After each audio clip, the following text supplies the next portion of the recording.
आजपासून भीमाशंकर मंदिर काही महिन्यांसाठी बंद राहणार आहे। दरम्यान भीमाशंकर मंदिरामध्ये किंवा दर्शनासाठी तुम्ही फिरण्याचं नियोजन करत असाल, सुट्टीच्या दिवसांमध्ये वीकेंड्समध्ये दर्शनाला जाण्याचं सहलीचं नियोजन करत असाल तर ही बातमी खास तुमच्यासाठी आहे। कारण आजपासून भीमाशंकर मंदिर भाविकांच्या दर्शनासाठी पुढचे 3 महिने बंद राहणार आहे। मार्च महिन्यामध्ये हे मंदिर बंद राहणार असल्याचं कळतंय। दरम्यान मंदिर प्रशासनानेच याबद्दलची माहिती दिलेली आहे आणि भाविकांना आवाहन देखील केलंय।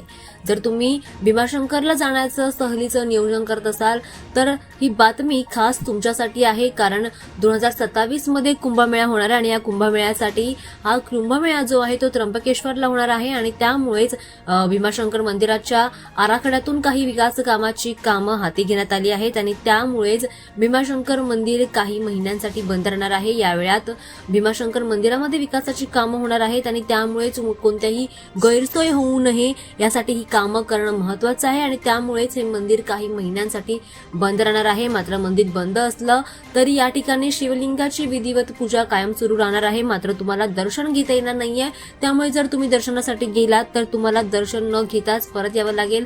त्यामुळे या माहितीची नोंद घ्यावी आणि त्यानुसार तुमच्या सहलीचं नियोजन करावं। भीमाशंकर मंदिर आता काही महिन्यांसाठी बंद राहणार आहे। मार्च महिन्यापर्यंत मंदिर बंद राहणार आहे, त्यामुळे तुम्हाला दर्शन घेता येणार नाही।